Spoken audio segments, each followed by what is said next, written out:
Un projet, ça part d'une idée, de l'identification d'un problème. Les générations précédentes avaient tendance à penser que une entreprise, c'est un marathon. Moi, je crois qu'aujourd'hui, dans le monde actuel, une entreprise, c'est une course de vitesse. Donc, il faut effectivement des fondamentaux solides, mais il faut courir très, très, très, très vite. Sauf erreur, c'est ton premier et unique job. Et Ouais. Content Square fait partie du club très fermé des licornes, donc ce sont des boîtes valorisées plus d'1 milliard d'euros. Je me dis pas c'est génial et c'est fantastique. Je me dis waouh, tout ce qui reste encore à accomplir et à réaliser, parce que mon ambition, elle est beaucoup plus grande que ça. Elle se juge pas uniquement à la valorisation de Content Square. Moi, j'ai plein de rêves. J'adore rêver. J'ai toujours pensé que c'était en rêvant très haut qu'on allait accéder peut-être pas à tous ses rêves, mais à une partie de ses rêves. Ouais, j'adore dire quand on veut, on peut. There is a way. Là, il y a une volonté, il y a un chemin.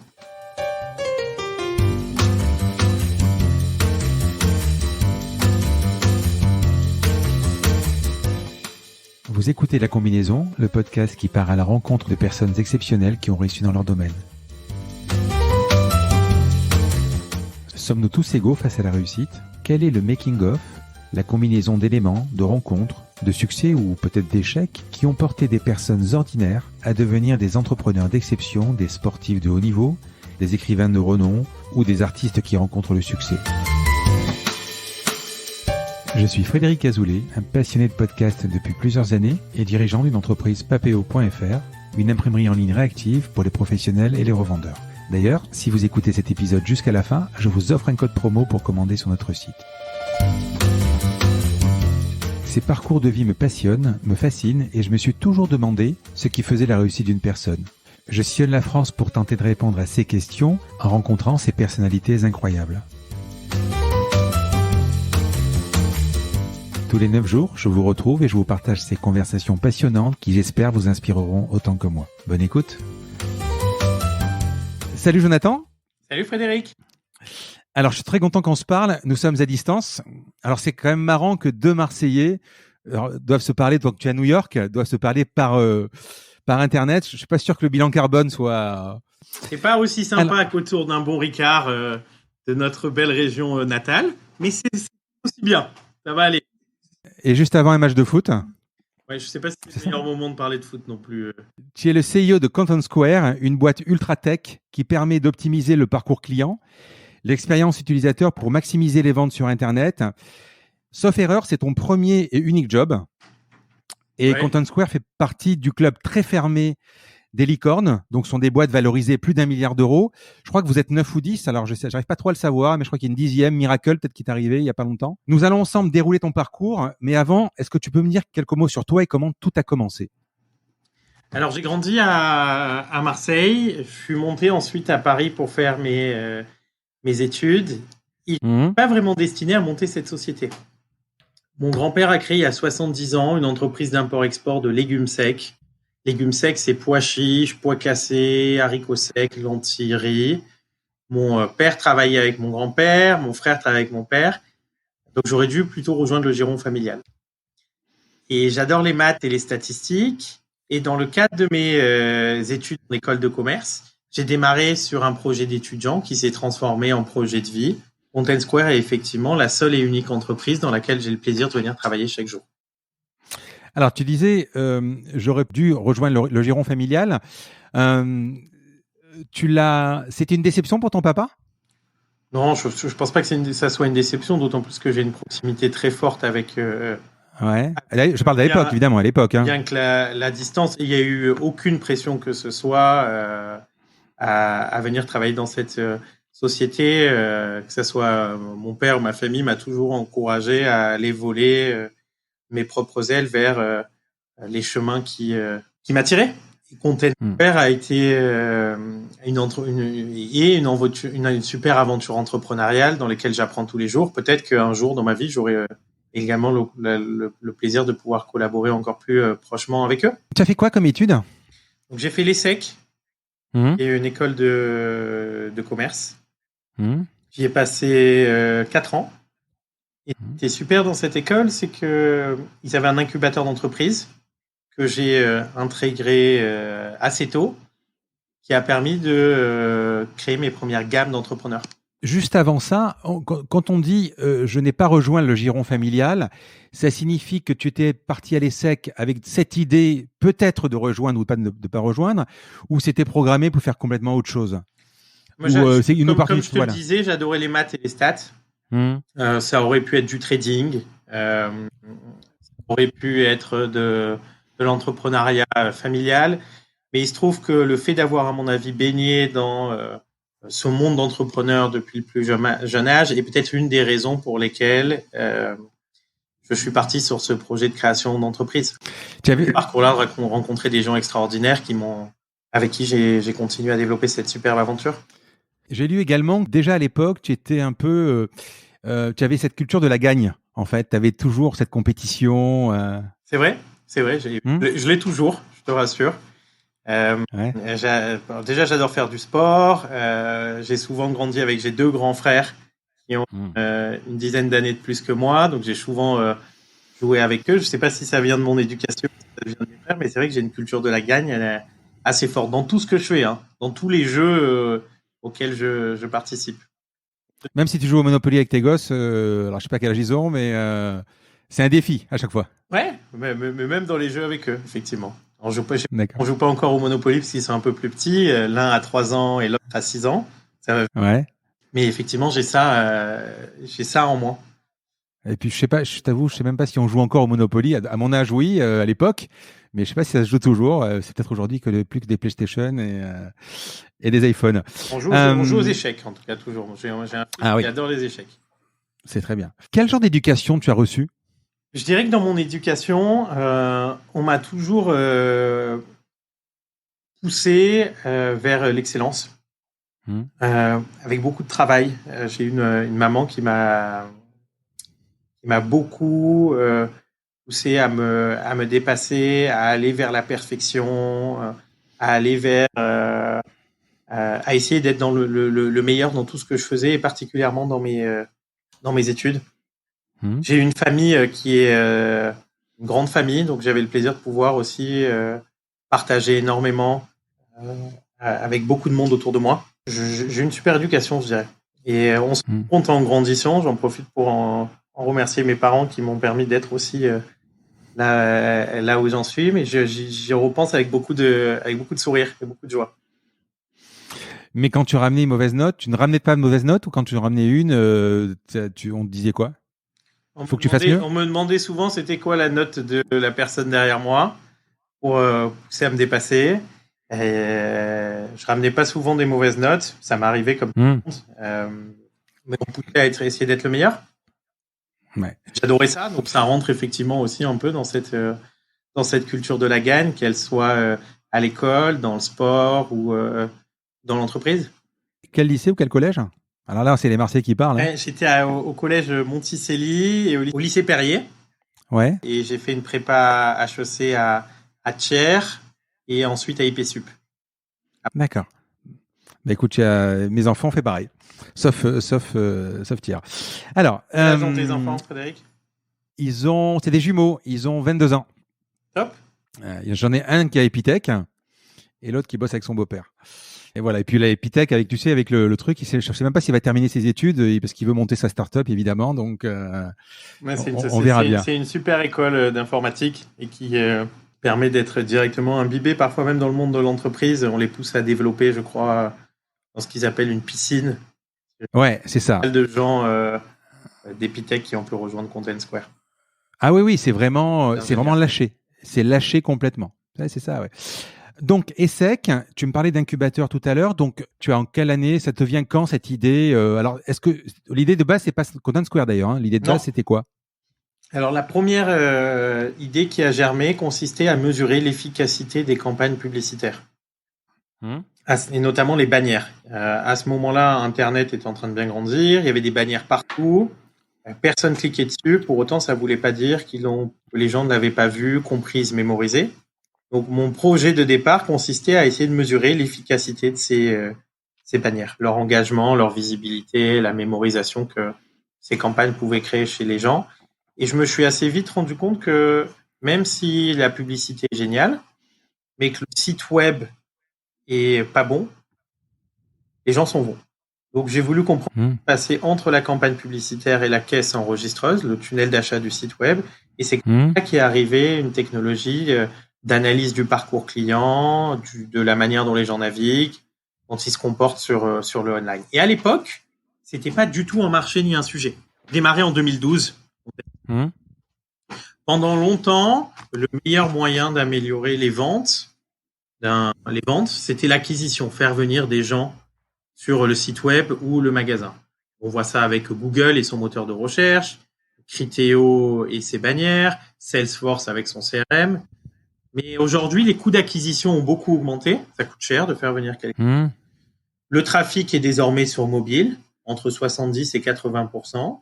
Les taux de conversion sont assez faibles. Le ratio des gens qui arrivent sur un site web ou mobile et qui achètent, de l'ordre de quelques pourcents.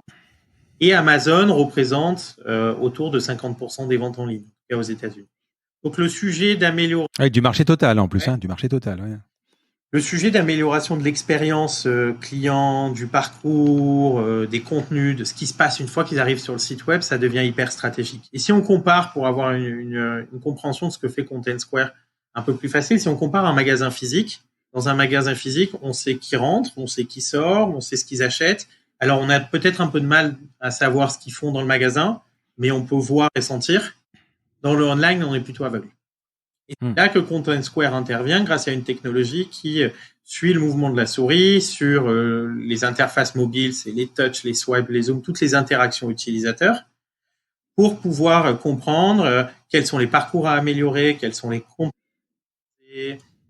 comment améliorer quelles sont les erreurs que les utilisateurs rencontrent. Bref, le logiciel délivre des recommandations d'optimisation de l'ensemble de l'expérience utilisateur. Alors, on va y revenir parce que je voudrais que tu me parles. Alors, moi, je connais bien, je suis dans l'e-commerce. J'ai beaucoup travaillé avec des solutions type Hotjar ou type Smartlook ou des choses comme ça. Évidemment, Analytics. Mais pour l'époque, alors j'ai interviewé il y a pas très longtemps 2 personnes, donc Loïc Saubiran de Swile. Qui avait fait Tids à l'époque, et Cyril Zimmerman aussi, c'est les deux auxquels je pense, qui avait fait AUDX. Eux proposaient donc la pub, les bannières, etc. Toi, ton idée de base, c'est de dire que tu voulais mesurer, que je comprenne bien, tu voulais mesurer le retour sur ces bannières-là. Ça, c'est ton idée de base de l'école, c'était ton stage. Ouais, mon idée de base, c'était de mesurer l'efficacité réelle de ces bannières, pas uniquement d'un point de vue si beaucoup de gens cliquaient dessus, son efficacité en termes de visibilité, de mémorisation, d'impact que ça pouvait avoir sur les utilisateurs. Ça, c'était mon point de départ. Et Content Square, aujourd'hui, son enjeu, c'est plutôt d'analyser comment les gens se comportent sur le site web afin d'améliorer leur parcours et leur expérience. On l'a pas vraiment encore dit, mais Content Square, aujourd'hui, ça va te proposer, par exemple, sauf erreur, tel bouton-là, il vaudrait mieux qu'il soit là. C'est ça, en fait. C'est ça, c'est que ça va te dire telle bannière, il vaudrait mieux qu'elle soit là, tel menu-là, etc. Alors, ça va intervenir. Est-ce que c'est de la psychologie? Non, ça va intervenir à plusieurs niveaux. C'est pas de la psychologie, justement, parce qu'on enregistre chaque jour des milliards et des milliards d'interactions utilisateurs. Ce qu'on vient apporter, c'est des recommandations très concrètes sur ce que vous devez améliorer. Donc, prenons un exemple, votre slideshow, l'image que vous mettez au milieu du site. On va mesurer le ratio des gens qui ont vu cette image et qui ont converti, qui ont acheté, pour pouvoir vous dire si cette image elle est bonne ou pas bonne. On va aller analyser quelles sont les images qui sont vues ou pas vues sur le site web, pour vous permettre d'améliorer votre stratégie de contenu. Sur la manière dont les gens se comportent, en fait, cette donnée, elle est très riche parce qu'elle nous permet aussi d'analyser quelles sont les erreurs rencontrées sur le site. Donc, on va être capable de vous dire, là, vous avez des erreurs à tel et tel endroit. Les gens qui viennent de tel navigateur ou qui ont tel comportement ont rencontré telle difficulté ou telle erreur. Corrigez-la. Voilà l'impact que ça va avoir derrière en termes de revenus additionnels. Et ce que je viens de vous expliquer sur le contenu ou sur les erreurs, on va essayer de le faire sur plusieurs dimensions. Les produits, les prix, le parcours client, les offres mises en avant, la navigation des utilisateurs, pour délivrer des recommandations afin que l'expérience elle soit le plus agréable, le plus efficace, le plus optimum pour l'ensemble des utilisateurs. Et quand on dit l'ensemble, ça s'adresse vraiment à tous les utilisateurs. On en parlera peut-être tout à l'heure. On vient récemment de faire l'acquisition d'une technologie d'accessibilité pour que les dyslexiques, les malentendants, les personnes âgées puissent avoir un meilleur accès à l'ensemble de l'expérience online. On voit beaucoup d'efforts qui a pu être fait dans le monde physique. On pense que c'est important de faire en sorte que l'expérience soit encore meilleure dans le monde online également, vu le développement du online, et Covid est un accélérateur de la digitalisation du monde dans lequel on vit aujourd'hui. Ton idée de base, c'était de la mesure. Comment on arrive, quand on est étudiant, comment tu es arrivé à penser à ça? Alors, on vient répondre à une question simple qui est pourquoi personne s'en va du site. Et si je vous demande, vous avez peut-être un site web, ou tu as un site web, Frédéric, est-ce que tu sais me dire pourquoi la personne s'en va? C'est pas simple de répondre concrètement, de façon chiffrée. Donc on vient apporter un nouveau niveau d'information, parce que les analytics existants permettaient de comprendre page par page où est-ce que les gens s'en allaient, mais n'expliquaient pas pourquoi une personne s'en allait, comment elle se comportait. Et 95% des interactions des utilisateurs sont avant de cliquer. C'est ça qui nous a intéressés. C'est finalement d'avoir une compréhension rationnelle, quantifiée, chiffrée de ce qui fait qu'une personne va passer à l'action, acheter. Oui, mais quand tu dis nous, moi je te parle de Jonathan Cherki, étudiant. Nous, c'était toi en fait. Nous, c'était moi, principalement au départ. Moi et même une dizaine, une quinzaine de stagiaires au départ pour démarrer. Tu sais, un projet, ça part d'une idée, de l'identification d'un problème, du fait qu'il n'y ait peut-être pas la technologie actuellement pour répondre à cette question-là. Et à un moment, on se dit, j'aimerais avoir la réponse à cette question, et on crée cette technologie, et on la démarre petitement avant d'en faire un produit industriel qui peut être déployé sur l'ensemble des sites web du monde entier pour essayer d'apporter de la valeur au plus grand. Comment cette idée, tu vas la transformer ensuite? Donc, tu as cette idée, tu te dis qu'il y a un taux de rebond qui est important, mais on n'arrive pas à comprendre pourquoi les utilisateurs s'en vont. Donc, tu essaies d'identifier ce problème-là et de le comprendre. Et comment tu vas le mettre quelle est la roadmap physique pour pouvoir la mettre en place? Et au début, on se dit qu'est-ce qui se passe sur ce site web? On regarde l'état de l'art et on voit qu'il y a des solutions qui nous permettent de comprendre page par page où les gens s'en vont. Donc, c'est un premier niveau d'information. Mais ça répond pas encore à la question de mais pourquoi il s'en va, qu'est-ce qui s'est passé, comment il s'est comporté.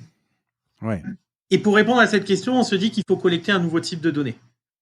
Et jusqu'alors, le mouvement de la souris ou la manière dont les gens tapent ou utilisent leur smartphone, c'était une information qui était pas ou très peu collectée, pas analysée. Et on s'est dit cette donnée-là, en fait, elle va nous permettre de répondre à cette question. Donc on est parti sur ce type de données-là. Ça nous a permis de véritablement mieux comprendre ce qui se passait sur les sites web. Et ensuite, le cheminement, il se poursuit. On se dit, OK, maintenant, on arrive à mieux comprendre comment les gens se comportent.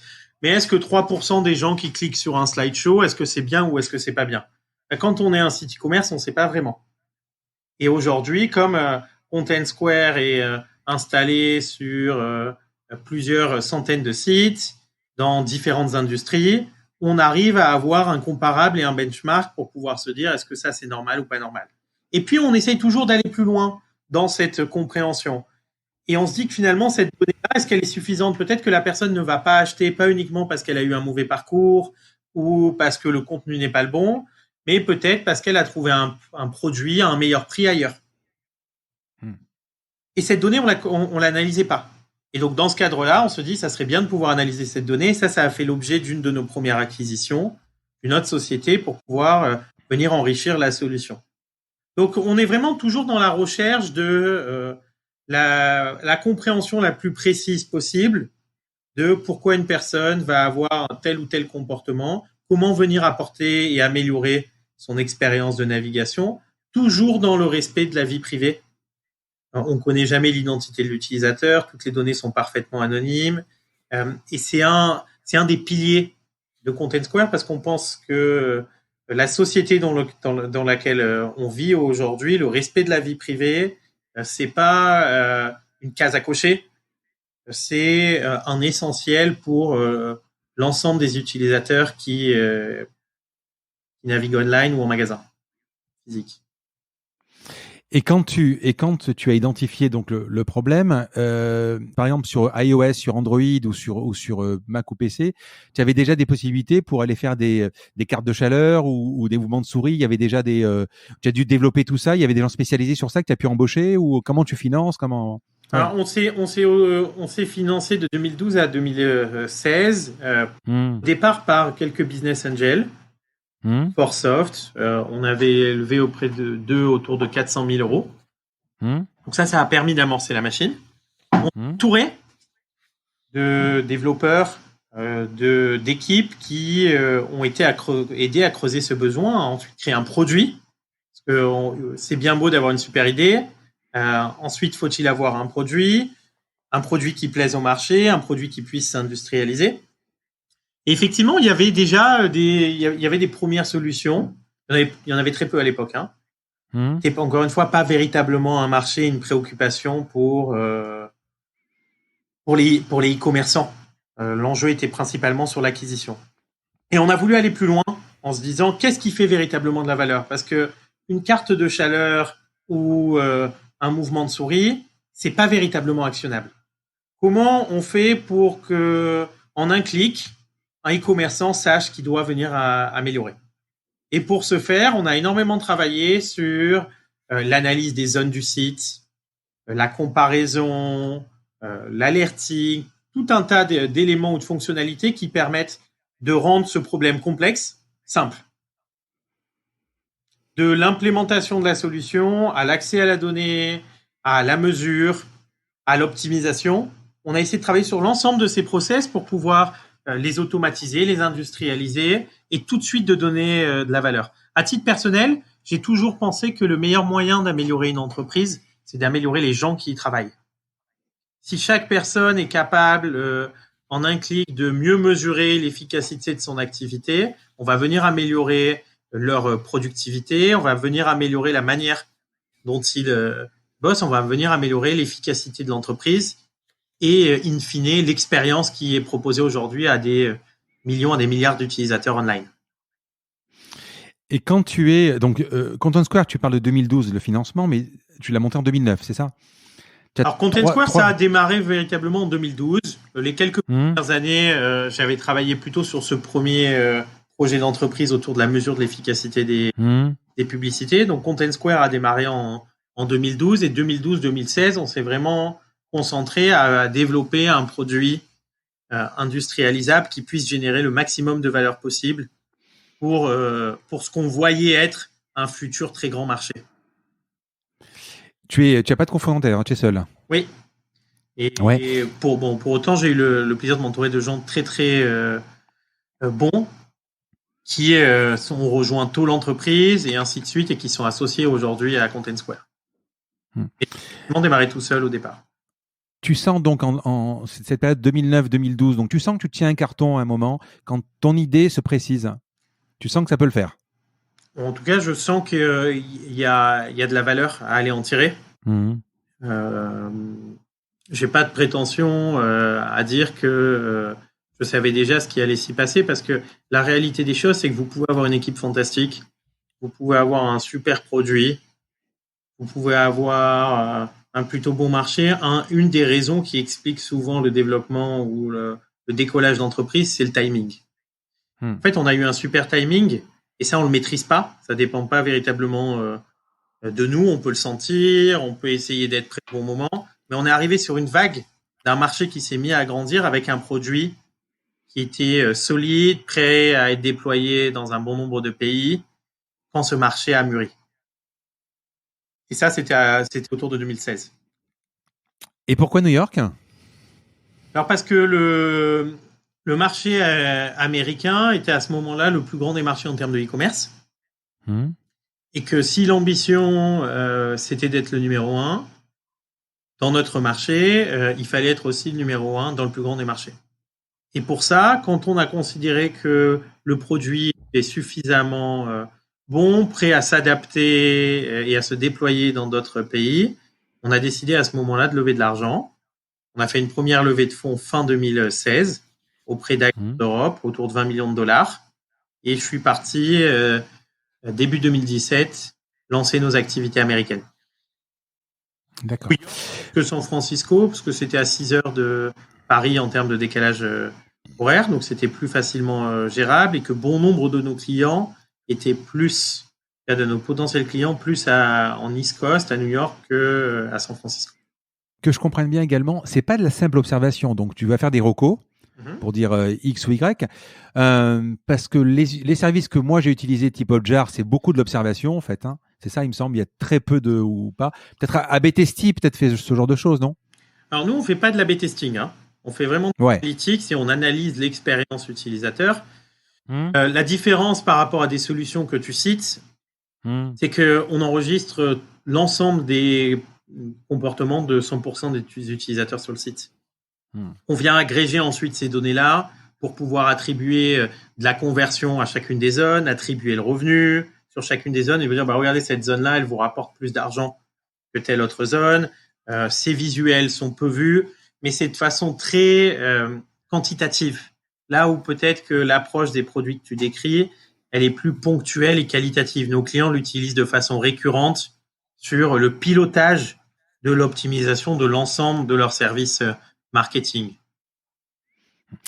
Oui, j'ai un peu l'impression que le message que tu délivres, c'est de dire arrêtez de dépenser de l'argent dans les AdWords, arrêtez de faire, il faut quand même faire du SEO, arrêtez de donner de l'argent à Google. Les clients, vous les avez. Il suffit juste, si vous avez 10 000 clients qui viennent par jour, il suffit juste qu'il y en ait 10 ou 15% qui comptent plus, il n'y a plus besoin de rien, quoi, en fait, c'est ça. Alors, c'est pas l'un ou l'autre, il faut les deux. Il faut que les clients viennent.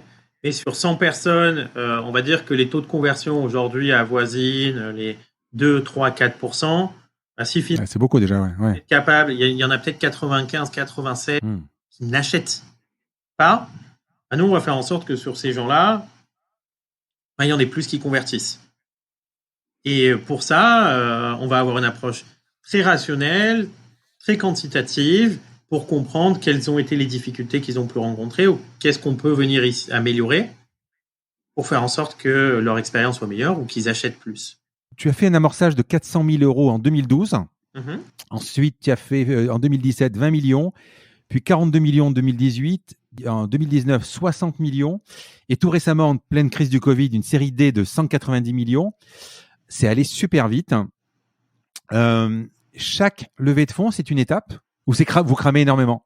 Alors, je dirais que la levée de fonds, elle vient financer un projet de développement.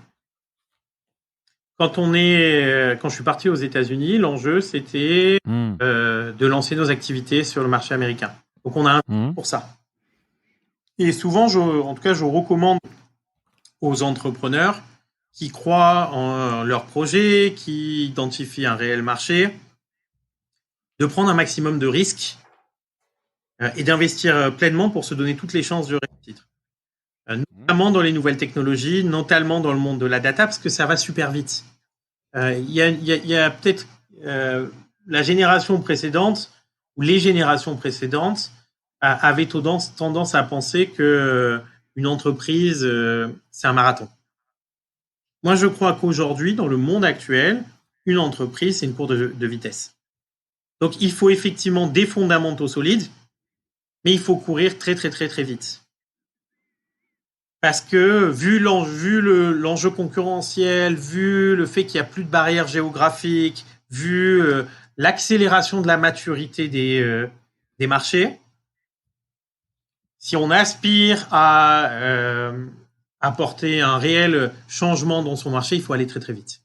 Donc, effectivement, une fois qu'on a levé cet argent-là, on l'a massivement investi. À cette époque-là, on avait des bureaux et des équipes en France, en Angleterre. On avait ouvert l'Angleterre en 2016 et aux États-Unis. On a prouvé que le marché américain était totalement accessible pour Content Square. Donc, on a signé quelques premiers clients là-bas. Le marché a plutôt bien répondu. Ça a continué à bien se développer. Et dans ce cas-là, on s'est dit qu'il fallait qu'on aille encore plus loin pour accélérer notre innovation, notre développement géographique. Et on a fait une deuxième levée de fonds début 2018 auprès d'un fonds américain qui a leadé ce tour-là, ainsi qu'un certain nombre d'autres fonds. C'est qui? Donc, ça a été leadé par Canaan, avec la participation de plusieurs autres fonds, dont Raseo. Et on a continué à accélérer, à se développer. Et 1 an plus tard, on a fait une série C, effectivement, qui a été leadée par Euraseo de 60 millions de dollars. Il y a eu un autre élément majeur dans notre histoire, c'est que on a racheté notre concurrent principal aux États-Unis, qui s'appelait ClickTail, une société d'origine israélienne, qui avait été l'un des précurseurs dans ce marché, qui s'était créé en 2006, sur lequel on voyait énormément de synergies, des synergies géographiques. Ils étaient très forts aux États-Unis, là où on était meilleur, en tout cas plus développé en Europe, des synergies dans les verticales, très développées sur la West Coast, le monde de la finance, le B2B, le software. Des synergies en termes de people. On a pu avoir tout de suite beaucoup plus de monde sur le marché américain. Donc, ça nous a donné une force de frappe commerciale et une R&D de très bonne qualité. Et ça nous a permis de passer effectivement une étape dans le développement de Content Square. Cette même année, on a fait une autre acquisition qui est une société qui s'appelle Pricing Assistant, qui fait de l'analyse des prix et des produits, qui compare les prix de vos produits versus vos concurrents et qui vous aide à optimiser votre stratégie produit. Quel produit mettre en avant, à quel prix. Et ça allait véritablement dans notre stratégie produit, d'avoir une meilleure compréhension de l'expérience client, donc d'enrichir le savoir avec d'autres dimensions que la manière dont les gens naviguent. Tu disais tout à l'heure, on a vous avez des centaines de sites internet, quelques centaines. Vu la taille de ta boîte, vu la valo, c'est une solution SaaS, mais tu t'adresses pas à n'importe quel site. On parlait de Hotjar ou de Smartlook. Vous faites pas du site basique avec quelques centaines d'euros par mois. Alors, on a aujourd'hui autour de 700 clients. Ce sont effectivement principalement des grandes entreprises. Je dirais que il y a plusieurs stratégies possibles quand on s'attaque à un marché. Nous, notre ADN, la manière dont on s'est construit, c'est qu'on pensait qu'il était plus simple et plus rapide d'aller apporter de la valeur à des sites qui touchent des millions de personnes que d'aller voir plein de petits sites qui touchent moins de monde. Et les deux stratégies sont pas antinomiques. Je pense d'ailleurs qu'elles sont complémentaires. Mais c'est des approches en commercial qui sont très différentes. C'est des approches produits qui sont très différentes. Nous, par exemple, on a des équipes de vente qui vont parler aux clients, qui échangent avec eux, là où ces solutions-là se sont souvent développées sans aucun contact humain avec les sociétés avec lesquelles elles travaillent. Oui, bien sûr. Et on pense que dans ce marché qui est en train de grandir et de mûrir, apporter également une couche de service, d'accompagnement pour ces sociétés, c'était important. En tout cas, c'est un peu plus de là d'où on vient dans notre développement et notre business model. Mais si on réfléchit à la fin, qui est à l'objectif final, qui est aussi d'améliorer l'expérience de millions de personnes, on est dans ces sites-là qui, eux, touchent des centaines de millions de personnes tous les mois. On vient aussi impacter très fortement une meilleure expérience du online. Ouais, mais ce que je dis, c'est que ça peut être effectivement des stratégies de croissance future pour Content Square et de marchés qui peuvent nous intéresser, mais on s'est concentré principalement sur le monde de l'enterprise, de l'entreprise. Oui, parce que la techno, ça y est, vous avez le truc. Bon, après, vous pouvez le faire sur une offre beaucoup plus simple pour du grand public. C'est une autre stratégie, effectivement, comme tu dis. Vous lancez officiellement le produit donc quand, en 2012, 2013 ? Oui. Ouais. Tu te souviens de ton premier client ? Oui. L'un de mes tout premiers clients, j'en ai eu 2-3 au même moment. L'un a été 3 Suisses, l'autre Société Générale et le troisième, je crois que c'est Orange. On s'en souvient parce que c'est aussi une histoire de rencontre de gens qui, à l'époque, étaient très précurseurs sur ces sujets. C'était des sujets qui étaient plutôt très, très nouveaux. Imaginez, il y a 8-10 ans, le fait d'aller analyser comment les gens se comportent, alors que en achetant des mots sur Google, on arrivait tout de suite à avoir un impact sur le revenu de sa société. Et pour moi, ça m'a toujours marqué parce que je me suis toujours dit que être obsédé par apporter de la valeur et satisfaire le client, c'est clé. et qu'aujourd'hui, il n'y a pas de petits ou de moyens ou de grands clients. Il n'y a que des clients à satisfaire, il n'y a que des clients à écouter, parce que c'est eux qui nous inspirent sur quelles sont les solutions à développer. Et je me suis pas réveillé un matin avec une vision en me disant voilà ce qui va se passer. C'est en côtoyant le marché, en échangeant avec des gens qui par bonheur m'ont partagé leurs enjeux, leurs difficultés, leurs futurs besoins que Content Square s'est construit pas à pas. Donc j'oublierai jamais ces gens-là, comme j'oublie jamais les 700 clients avec lesquels on travaille aujourd'hui au quotidien, qui sont une véritable obsession. La satisfaction client, leur écoute, leur entente, c'est ce qui nous permet d'avancer aujourd'hui. 3 Suisses, c'était avant Shop Invest? Oui, c'était en autour de 2012. Quand tu vas, par exemple, là, tu me parlais de 3 Suisses, etc. À un moment, tu vous implantez aux États-Unis et vous avez Walmart, vous avez Tiffany. C'est incroyable quand même de se dire qu'un Frenchie comme ça, un Marseillais, d'autant plus, on est chauvin. Oui, surtout si Walmart quand même. Surtout si je m'entends parler en anglais, j'y suis arrivé en fait avec beaucoup d'énergie et le fait que ce marché est un petit peu différent culturellement du marché français. C'est-à-dire que ces sociétés testent plein de solutions et s'ils y voient de la valeur, ils les déploient. Les tailles des deals ont été plus grandes qu'en France parce qu'il y a beaucoup plus de volume d'utilisateurs online sur ces sites web.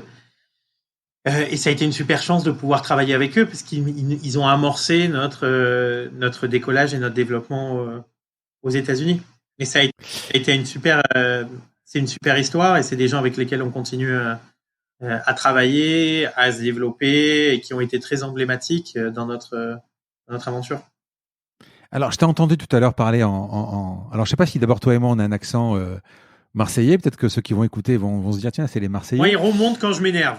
En général. Moi aussi. Ou quand je reviens à Marseille avec mes amis et ma famille marseillaise. Je sais que tu as un accent, enfin, c'est ta réputation, un accent anglais, enfin, américain à couper au couteau, il me semble. Je te confirme. Un accent français plutôt. Quand tu vas voir les Walmart, c'est un atout? Je dirais que c'est peut-être charmant la première heure. Ouais. Peut-être moins après. Pour autant, vous savez, notamment aux États-Unis, il y a des gens qui viennent de tout horizon. Donc, j'ose espérer, en tout cas, j'ai l'impression que l'accent doit pas être une barrière et ça renforce l'importance d'avoir un super produit. C'est vrai que quand je montre des images du produit ou comment il fonctionne, si le produit et si je fais bien mon job est suffisamment bon, il parle de lui-même. Mais bon, ça fait 3 ans que tu y es, 3-4 ans. Tu dis, il faudrait quand même que je bosse un peu sur mon accent ou non? C'est son charme. Bon, en tout cas, je continue à fonctionner avec le plus de spontanéité possible. Je me réfrène pas dans mon mode de fonctionnement parce que j'ai pas exactement le bon mot ou le bon accent. J'essaie de rester moi-même dans toutes les langues que je peux être amené à pratiquer. Pour autant, c'est vrai qu'effectivement, c'est pas là où je veux faire la différence, mais c'est quelque chose que je cultive. Et je pense qu'il faut pas ne pas être fier de là d'où l'on vient. Moi, j'oublie pas de là d'où je viens et je pense que la France nous apporte énormément et qu'on peut être fier d'être français aujourd'hui aux États-Unis. Quand tu vois justement d'où tu viens, on en a parlé tout à l'heure, une licorne, c'est comme une boîte valorisée plus d'1 milliard d'euros. C'est une boîte, il y en a 9 ou 10 ou 11 peut-être, je crois qu'il y en a 10. Qu'est-ce que tu te dis? Tu as fait du chemin? Non, je me dis pas du tout ça. Parce que pour moi, je suis au tout début de mon aventure. J'espère pouvoir être encore à développer Content Square avec ses innovations, ses idées et ses enjeux dans les dizaines d'années à venir. Parce que égal, parce que j'apprends énormément, parce que chaque étape est une nouvelle découverte. Vivre aux États-Unis, racheter des sociétés, ouvrir des filiales en Asie. Et j'ai encore plein de choses à vouloir découvrir ou apprendre. Donc, à mes yeux, je suis au tout début. Peut-être qu'extérieurement, on peut se dire c'est génial et c'est fantastique, mais dans ce que je ressens, moi, je pense que j'ai encore beaucoup à développer et à accomplir. Donc, je me dis pas waouh, c'est génial et c'est fantastique. Je me dis waouh, tout ce qui reste encore à accomplir et à réaliser. parce que mon ambition, elle est beaucoup plus grande que ça. Et elle se juge pas uniquement à la valorisation de Content Square. Elle va se traduire par le fait de développer une société qui va marquer son temps par les valeurs, par son innovation, par le bonheur que l'on peut apporter à tous les gens qui y travaillent, par l'obsession avec ses clients, par une énergie débordante. Et je pense qu'on a la chance d'être dans un monde où avant c'était peut-être plus compliqué de pouvoir faire la différence, mais aujourd'hui c'est tout à fait possible. Les capitaux sont là, les technologies sont là, les marchés sont de plus en plus matures. Donc pourquoi ne pas être le Google de demain? On peut en parler, mais il y a quand même pas mal d'abord des Google de demain. Même en Europe, on parle pas de Marseille, on parle pas de Paris, on parle pas de France et on parle d'Europe, même d'Europe. À part les quelques Spotify, etc., il n'y a pas vraiment de grands géants. Moi, j'ai interviewé Quant, par exemple. Alors après, on peut dire ce que tu veux, hein. Mais Quant, c'est pas parce qu'il n'y en a pas encore qu'il n'y en aura pas, Frédéric. Bien sûr, bien sûr. Premièrement. Deuxièmement, je pense que le monde est en train de comprendre la valeur et la qualité de la R&D et de l'innovation française. Ça, c'est quelque chose qui est super en termes de coût, qualité, loyauté. C'est plutôt très imbattable aujourd'hui. Je trouve que c'est une des vraies forces de la France. Et le monde est aussi amené à changer et à évoluer. Donc peut-être que historiquement, dans un monde un peu plus fermé, c'était plus compliqué de créer des géants mondiaux. Mais aujourd'hui, et notamment dans les nouvelles technologies, dans le monde de la donnée, je vois pas de raison particulière de pas y arriver. On fait face à une nouvelle génération d'entrepreneurs décomplexés, remplis d'ambition, avec des capitaux qui ont jamais été autant disponibles que maintenant. Ouais, je suis d'accord. Il n'empêche que si on t'écoute depuis le début, si tu es allé à New York, c'est essentiellement parce qu'il y avait des capitaux, il y avait des possibilités, il y avait des choses. Tu n'aurais peut-être pas eu le succès que Content Square a aujourd'hui si tu étais resté en France. Je te donne un exemple. Mais parce que mon ambition, elle n'est pas de faire une société française uniquement. Auquel on s'attaque, c'est un enjeu mondial. Ouais. Le monde aujourd'hui, il n'y a plus tellement de sociétés françaises, américaines. Il y a des sociétés globales. Aujourd'hui, on a des bureaux à Paris, Munich, Londres, New York, San Francisco, Tel Aviv, Tokyo et Singapour. Vu l'enjeu de nos marchés, on se doit d'être partout.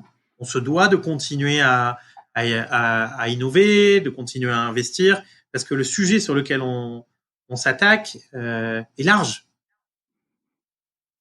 Donc ça passe par du développement géographique, parce que la France, aussi importante soit-elle en termes de société, n'est pas suffisante pour des sociétés technologiques qui ont une ambition mondiale. Mais ça vaut pour n'importe quel pays. Ça se ressentait moins historiquement aux États-Unis, parce que le marché est plus grand. On parle d'un marché qui est 5 fois plus grand que le marché français, en termes de taille, et peut-être même encore en termes de population, mais peut-être même encore plus grand sur certains autres critères. Mais aujourd'hui, il y a moins de freins à ça dans le monde actuel. Et quand tu regardes ton parcours, tu te dis ça a été facile, ça a été difficile, je suis dans les rails. C'est de la bagarre tous les jours. Tous les jours. Mais c'est de la bagarre avec le sourire.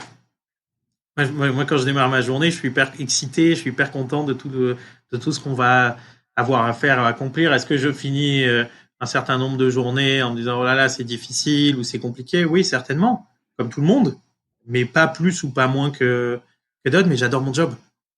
Je pense que j'ai encore tellement de choses à apprendre et à découvrir que je me sens chanceux aussi d'être là où je suis. Je voudrais qu'on parle un peu d'e-commerce. Tu as dit tout à l'heure une phrase qui est connue d'ailleurs. Amazon représente aujourd'hui 50% des ventes en ligne. J'aime pas trop parler du Covid parce que on est tous fatigués, mais là, je suis obligé d'en parler. Si tu veux, est-ce que tu as suivi en France ce débat de dire on va fermer les rayons librairie, par exemple, dans les supermarchés pour préserver les petits commerçants? Bon. Et qui va gagner encore une fois? C'est les Amazon, etc. Aujourd'hui, toi, alors je sais pas si tu dois pas travailler avec Amazon, à mon avis non, mais comment tu vois aujourd'hui le commerce en ligne? On a dit déjà que le commerce en ligne tuait le commerce, et maintenant on a l'impression qu'Amazon va tuer le commerce en ligne. Alors, je parle des détaillants, des retailers, voilà. Comment tu vois ça? En fait, je ne sais pas si le vrai débat, c'est Amazon versus les autres, ou c'est l'accélération de la digitalisation du monde et comment les plus petits commerces peuvent se déployer plus rapidement dans ce nouveau monde.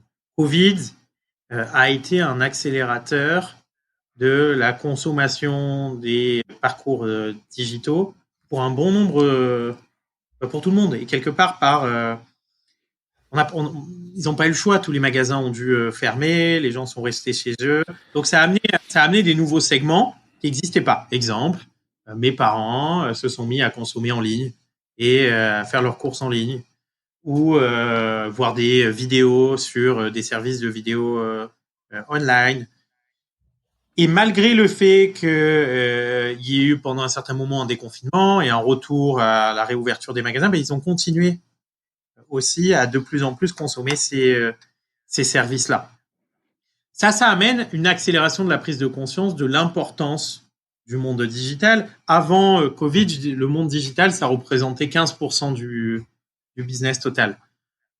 Pendant Covid, autour du deuxième trimestre de l'année 2020, si on prend les États-Unis, ça a représenté un peu moins de 30% du commerce total. Et aujourd'hui, c'est certainement un petit peu plus.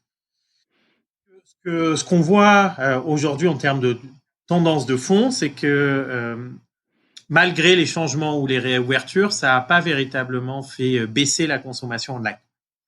Donc, c'est un nouveau monde. Et dans ce nouveau monde, les plus petits commerces ont tout aussi un rôle à jouer. Je ne crois pas qu'il y ait d'antinomie ou d'opposition entre magasins physiques et online. Il faut que les deux puissent fonctionner. Mais il est clair que ces sociétés-là, plus le monde est en train d'évoluer, plus elles vont devoir aussi se digitaliser. Est-ce que Amazon les met en difficulté? Peut-être que de façon absolue en termes de part de marché, possiblement. Mais c'est aussi parfois un moyen de se secouer encore plus fortement et de devoir réagir parce qu'on n'a pas le choix. Et j'ai vu, et on a vu énormément de sociétés prendre à bras le corps ces enjeux-là pour pouvoir se développer sur le digital. Malheureusement, pour certaines d'entre elles, c'est beaucoup plus compliqué. Il ne faut pas se voiler la face. C'est plus simple pour certains que pour d'autres, fonction des secteurs d'activité, fonction de leur taille. C'est effectivement plus compliqué. Je dirais que Content Square, à son niveau, on est plutôt très chanceux, mais Covid a touché énormément de secteurs d'activité, petites ou grandes entreprises. Je dirais rien d'autre que d'essayer de se serrer les coudes, de se bagarrer du plus possible, d'essayer d'innover, d'essayer de trouver des idées pour que toutes ces sociétés puissent continuer à fonctionner. Et Content Square fera du mieux possible pour pouvoir les aider d'une façon ou d'une autre. Exemple, Covid, on a mis à disposition un portail pour donner la vision de comment chacun des secteurs évoluait semaine après semaine en termes de vente, en termes de trafic, en termes d'engagement, pour permettre à toutes les entreprises de savoir si elles étaient plus ou moins touchées que les autres, ou est-ce que le marché repartait, fonction des géographies, etc. Donc on a un rôle à jouer. En France, tu as des clients comme type Fnac ou Cdiscount? Oui. Ouais. Donc, tout à l'heure, tu disais, c'est incroyable comme de dire ça. C'est vrai, c'est Amazon versus les autres. C'est pas Coca versus Pepsi et qui ont 80% du marché et 20% des autres. C'est-à-dire que la totalité des e-commerçants représente 50%, grosso modo, et un seul représente le reste. Alors, je sais pas si ce chiffre-là, il est vrai aux États-Unis. Ouais. Je n'ai pas le chiffre exact en France. Mais ça fait plusieurs fois que j'entends. Effectivement, ça représente une part importante. Surtout que les Fnac et les Cdiscount chez nous sont quand même soumis. Alors après, il y a toutes les polémiques, les impôts, etc. Mais de toute façon, c'est vrai que le système, j'en ai parlé justement avec Shopinvest de 3 Suisses. Le problème aussi, c'est qu'aujourd'hui, Amazon est assez clair. Les autres sites, il y a tellement de systèmes de marketplace, on sait même plus où on achète, en fait. C'est un peu le problème. Ça, aujourd'hui, c'est des conseils que vous pourriez donner chez Content Square? À un moment, l'offre client est pas claire? On a nos produits qui concernent l'offre client, mais par rapport aux sociétés que vous venez de citer, c'est des sociétés qui ont des marques emblématiques. Et les gens aussi achètent l'expérience de la marque. Donc, c'est pas soit les marketplaces, soit une marque, c'est l'ensemble. C'est les deux. Et aujourd'hui, je vois pas une disparition totale des marques uniquement au profit des marketplaces. Je pense que c'est deux modèles qui doivent cohabiter. Est-ce que par rapport à la question que tu poses sur les impôts, est-ce que c'est relativement fair play, etc. J'ai pas vraiment à me prononcer ouais, bien sûr. Sur ce sujet, mais ce que je vois, c'est des clients qui mettent énormément d'énergie pour essayer d'être innovants, différenciants. Il y a la place pour ça. Pour les États-Unis, est-ce que quand tu as décidé de partir, c'était un risque sur un risque? Déjà, une entreprise, c'est risqué de toute façon. Est-ce que tu t'es dit, qu'est-ce qui a cheminé dans ta tête? Tu t'es dit, la première fois, tu t'es dit, est-ce que je vais essayer de le piloter, ou tu as vraiment compris que c'était impossible et tu as pris donc ta femme et je sais pas si tu avais tes enfants à l'époque? Alors à l'époque, j'avais un enfant, j'imagine. Ouais, j'avais un petit garçon déjà qui est né à Paris et un autre qui était en chemin. Je suis pas du genre à me poser 50 000 questions. Donc, je suis parti à bras-le-corps avec ma famille. Je me suis lancé en mettant le plus d'énergie possible pour que ça puisse fonctionner. J'avais confiance dans les équipes en place en Europe pour continuer à développer le marché français et anglais à l'époque. Donc, je me suis pas posé 100 000 questions. Hein. Et j'ai eu la chance que ça puisse fonctionner assez rapidement sur le marché américain. Tu étais bilingue déjà? Moi, j'ai appris l'anglais à l'école. Ouais. Et à la maison, vous parlez français toujours? Ouais. Ah oui, mais mes enfants parlent français et anglais. Ils sont dans des écoles américaines. Ils ne sont pas dans des écoles françaises. Donc, ils parlent très, très bien anglais. Moi, je continue à leur parler français. Et ça, typiquement, c'est aussi quelque chose qui m'a motivé à aller là-bas parce que je me disais que j'allais donner cette double culture à mes enfants et que ça allait être une chance aussi pour eux. C'est une discussion que j'ai eue avec Ilan Beacera sur un épisode précédent. Oui, et puis lui, il avait cette, je crois de 1995, il avait cette envie, la première fois qu'il a mis le pied à New York, d'y aller, quoi, parce que la ville est fascinante, quoi. Ah, moi, j'adore New York. T'habites où à peu près à New York? J'habite à Upper West. Ouais. Et donc c'est un quartier de New York qui est pas très loin de Central Park. Au-dessus, ouais. Entre Central Park et le Hudson, côté ouest. Je dirais que j'adore cette ville parce que déjà il y a une ambition débordante, il y a une énergie débordante. C'est une ville qui s'arrête jamais quand on lève la tête et qu'on voit ces buildings à n'en plus pouvoir. C'est aussi un élément qui décuple l'ambition américaine, qui donne l'impression que tout est possible. Il y a des gens de tout horizon. On rencontre des gens super, de toute culture. Il y a toujours quelque chose à faire et à découvrir. Donc, c'est une ville que j'aime beaucoup. Écoute, moi, je la connais bien. Je suis allé au moins peut-être 15-20 fois. Je suis tellement fou de New York que j'ai une application qui doit s'appeler Times Square sur mon iPhone, où tu as des vidéos, tu sais, tu as des webcams. Je suis frappé. Alors, j'ai été frappé de deux choses. La dernière fois que je suis allé, j'ai quand même vu beaucoup de magasins fermés. Je ne sais pas si c'est toujours valable. J'imagine encore plus maintenant avec le Covid.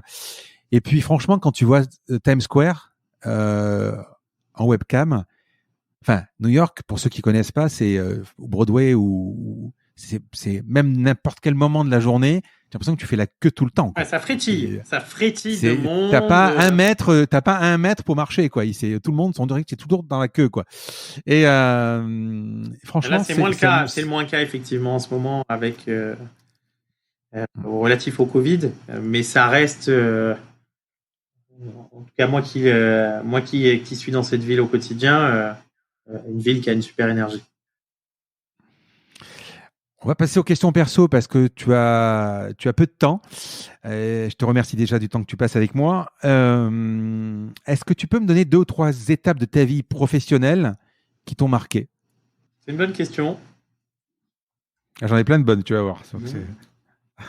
Effectivement, partir le départ et le lancement aux États-Unis, ça a été une vraie étape. Je suis arrivé dans une ville où je connaissais pas grand monde, où j'avais tout à reconstruire, mais c'était un super challenge et un super défi. J'ai adoré ça. Ça rentre peut-être dans cette culture de la bagarre et de la niaque, mais c'est une super expérience. Donc ça a été une étape, importante parce que on se retrouve dans un monde totalement nouveau. Oui, quand tu poses tes valises, tu te dis ouais, so what maintenant.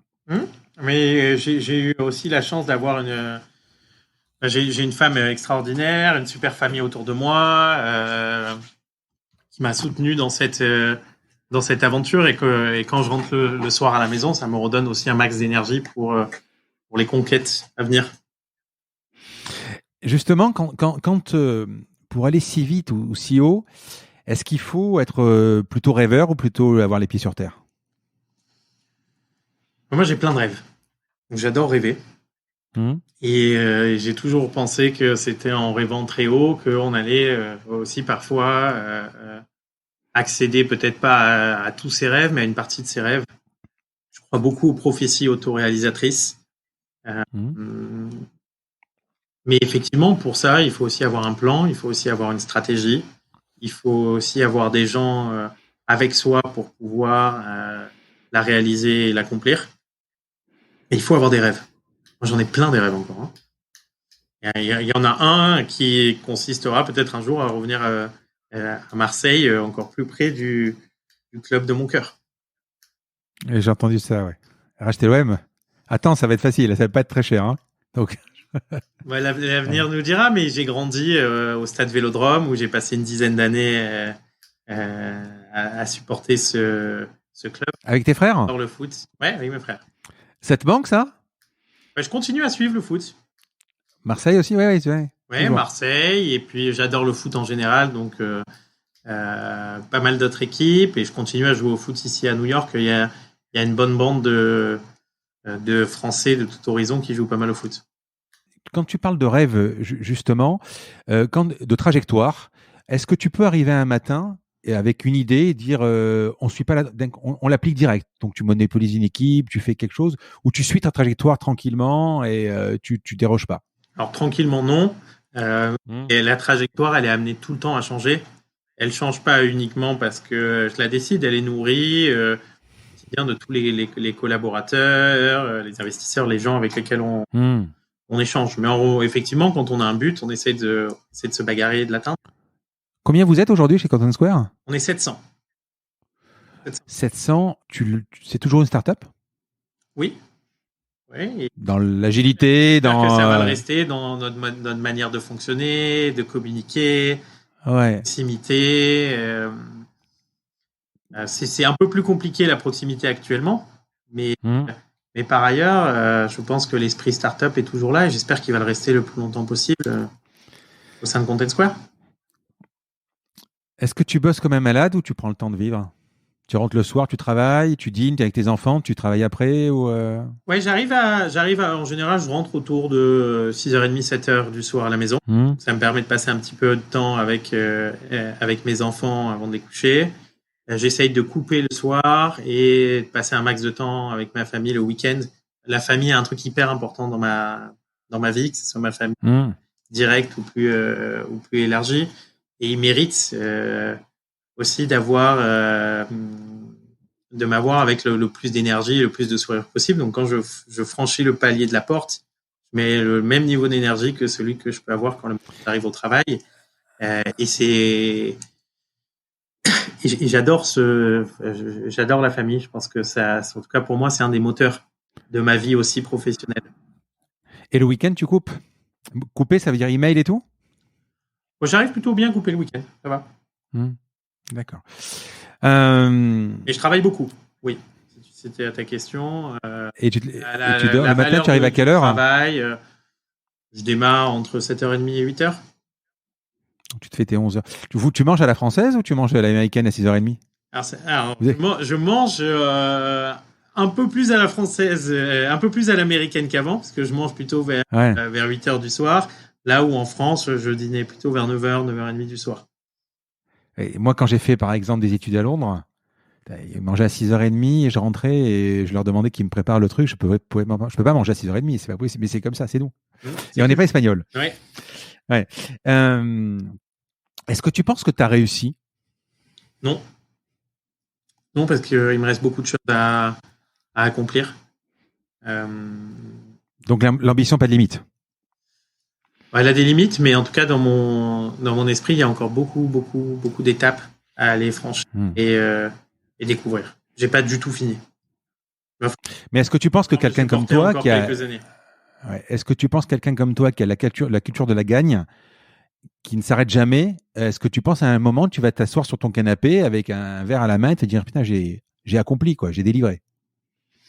Peut-être. Ou ça sera jamais terminé? Peut-être que ça sera jamais terminé, c'est une bonne question. En tout cas, j'en vois pas la fin tout de suite. J'ai encore des choses à faire et trop de choses à apprendre. Tes principales qualités et défauts? Un de chaque. Alors, qualité et défaut. Défaut, je dirais impatience. Je veux que ça aille vite. Trop parfois. Capricieux? Non. Peut-être un peu, mais pas plus que ça. Et qualité, je dirais l'énergie. Et qu'est-ce qui t'énerve? Donc ceux qui vont passer vite? Oui. Mais j'ai besoin. C'est sûr, ça va avec. J'ai effectivement besoin que ça aille plutôt vite. Et ce qui est super, c'est qu'au quotidien, j'ai des gens extraordinaires avec qui on construit cette aventure. Qui vont aussi, je ne sais pas si on peut dire à la vitesse de la lumière, mais qui travaillent. Tu es encore un Français aujourd'hui? Je suis français, mais j'adore la France. Je dirais que j'adorais New York, mais j'adore aussi Marseille et Paris comme ville. Je me sens français. Et je me sens aussi redevable d'une certaine façon de la vie de la France, parce que je pense que sans elle, j'en serais pas à cette étape-là de mon histoire. La France m'aide énormément, pas uniquement dans la formation des collaborateurs, mais dans les aides qu'ils nous ont données, dans la visibilité, dans l'accompagnement, dans le support. Je pense qu'il y a énormément de choses qui sont faites pour les startups aujourd'hui, et on peut dire merci à la France actuelle. On en est aussi là grâce à tous ces dispositifs et à tout cet accompagnement et ce support. Est-ce que tu peux me donner une citation qui résume ta vie? Ouais, j'adore dire quand on veut, on peut. Et la déclinaison en anglais, c'est where there is a will, there is a way. Là, il y a une volonté, il y a un chemin. Donc, j'ai pas osé depuis le début de te demander ton accent en anglais. Ça y est, je viens de l'écouter. Voilà. Attends, j'ai fait un effort là en plus. Film ou série? Les deux. Les deux? La dernière série que tu as vue? La dernière série que j'ai vue, elle s'appelle Téhéran. Si tu devais me présenter quelqu'un pour que je l'invite, ça serait qui? Je pense à Michael Philippe de Jelly Smack, qui a monté une société qui propose des contenus sur les plateformes sociales, permettant à l'ensemble des créateurs qui créent des contenus originaux de mieux mettre en avant leur performance, leur histoire, leur expérience sur l'ensemble des plateformes sociales. Il est aussi basé à New York et il est en train d'écrire une histoire extraordinaire. Jelly Smack, son nom, enfin je connais pas la boîte, c'est un Français? C'est un Français. D'accord. Tu pourras me raccorder avec Vic peut-être? Je vais vous faire l'introduction. Je te pose la dernière question. Le podcast s'appelle La Combinaison parce que je cherche à comprendre la combinaison d'éléments qui a amené la personne que j'ai en face de moi là où elle est. Quelle est la combinaison pour devenir Jonathan Cherki? Je dirais de la résilience, de l'ambition, de l'énergie, de l'entourage, du rêve, de la famille, du rêve, ouais, et de la chance. Ouais. Jonathan, merci beaucoup. C'est la fin du podcast. Écoute, je te remercie d'avoir pris Frédéric. Ton temps. À bientôt. À très vite. Merci Frédéric. Je vous remercie d'avoir écouté cet épisode. Comme promis, voici le code de réduction pour commander sur papéo.fr. C'est la combinaison, tout en majuscule. Je vous offre 10% de remise sur votre première commande. Parlez de ce podcast à vos amis ou à vos collègues de bureau. Partagez-le le plus possible. Abonnez-vous en cliquant sur le petit bouton s'abonner dans votre application mobile ou sur votre ordinateur. Ainsi, vous serez averti dès qu'un nouvel épisode est en ligne. Je sillonne la France pour vous proposer de nouveaux invités.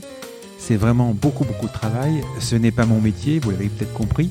C'est une passion que je pratique en dehors de mon job. Si vous avez apprécié cet épisode, dites-le moi avec des étoiles, 5 de préférence sur Apple Podcast, anciennement iTunes, et d'y ajouter un gentil commentaire, ça me fera plaisir. Ça me permettra également de remonter dans les classements. Et puis si vous n'êtes pas Apple, c'est pas grave, parlez-en autour de vous. Partagez sur les réseaux sociaux, c'est prévu sur votre application de podcast préférée. Enfin, vous pouvez vous abonner sur lacombinaison.fr pour être averti dès qu'un nouvel épisode est en ligne. Je suis Frédéric Azoulay. N'hésitez pas à me faire remonter vos remarques, vos questions, mais aussi des invités que vous aimeriez entendre. Je vous dis à bientôt.